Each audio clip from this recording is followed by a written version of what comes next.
After all the excitement with these big releases lately, I think it's good to unwind with something a little less stimulating and more slow to digest. That's why we're going on the Midnight Walk with our cute little lantern buddy. The Midnight Walk is a story-heavy game that has the spotlight on its atmosphere and aesthetic. It definitely does look beautiful with its claymation look, but is its beauty just skin deep?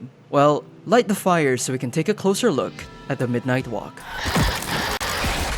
The game throws you into a world of eternal night, where fire is one of the most important resources to have in order to survive. You awaken in this world as the Burnt One, and as you stumble around trying to figure out what's what, you meet a little lantern creature called Potboy. The denizens of this land implore you to take Potboy on the Midnight Walk to Moon Mountain to fulfill your destiny. What is this destiny and what will happen there? The walk will reveal the answers.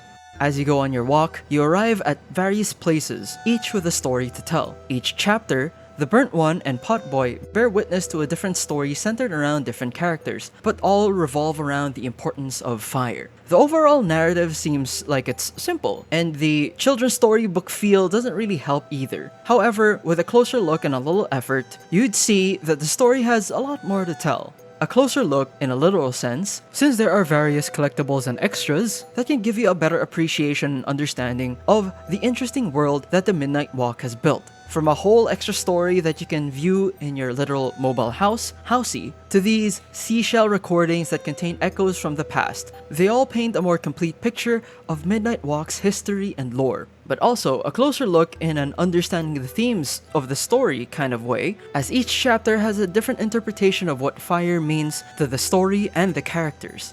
The game also does a great job of endearing you to your little friend, Potboy. The game creates a lot of situations where you need to help each other to keep going, and it naturally creates this bond between you and the little guy. So much so that at a certain point, you'd be recreating the iconic Brooklyn Nine-Nine meme of, "I've only had Potboy for a few hours, but if anything were to happen to him." The Midnight Walk seems like it's made to be accessible to kids, story-wise, and more evidently, gameplay-wise, but we'll go back to that later, as its story is heartwarming and fairly straightforward. However, it also gives more mature players a way to enjoy what it presents through its bittersweet themes and story connotations.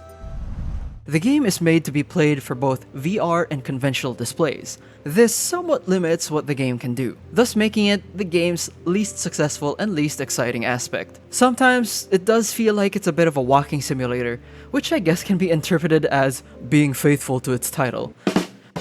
But despite the limitations presented with developing an experience for both VR and regular displays, the Midnight Walk does a decent enough job. The gameplay is very simplistic. The puzzles that you have to solve are fairly elementary. Tasks are also pretty straightforward, such as go fetch an item and come back to progress the story.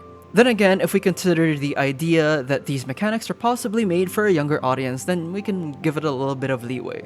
The game also gives you a little bit of thrill in that there are specific types of monsters that will chase you throughout these different areas. The game opted to take the "you're helpless and need to run away" kind of approach to the horror. Again, dealing with most of these monsters is pretty simple. It's either you lure them away, hide, or you run away from them.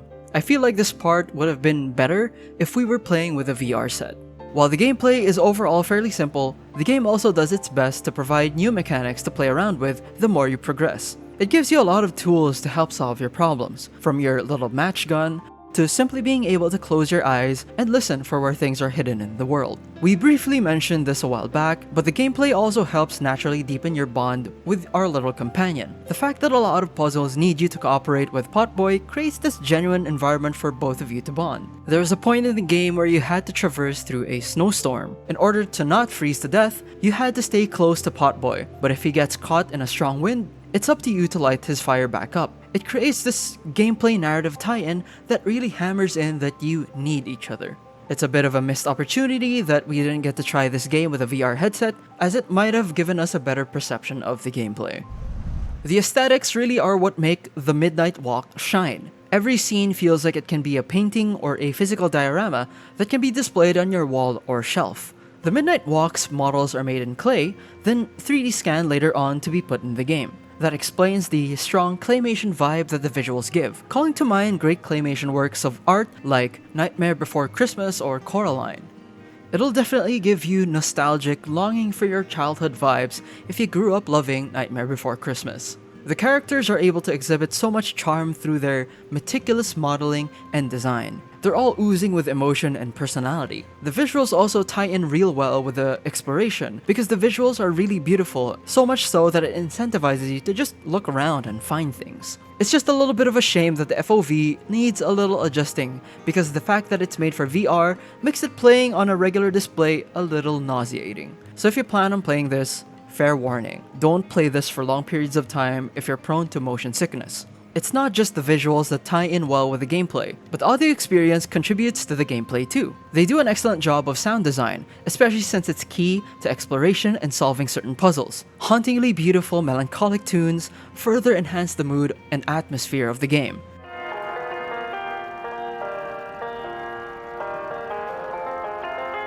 The voice cast is also stellar, bringing to life all these quirky and eccentric characters. None of them will ever dance, ever feel the warmth of their maker's heart. They can never be enough. Coming together with their unique designs, making them even more memorable.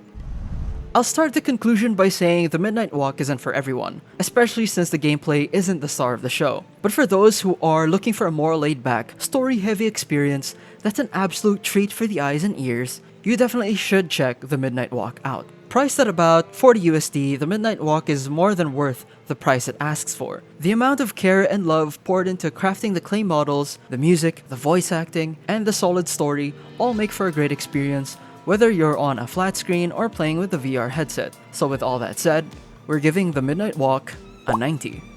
That's all we have to say for the Midnight Walk. What about you?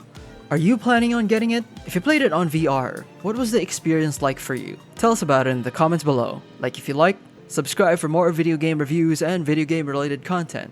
This has been Game8, and we'll see you next time.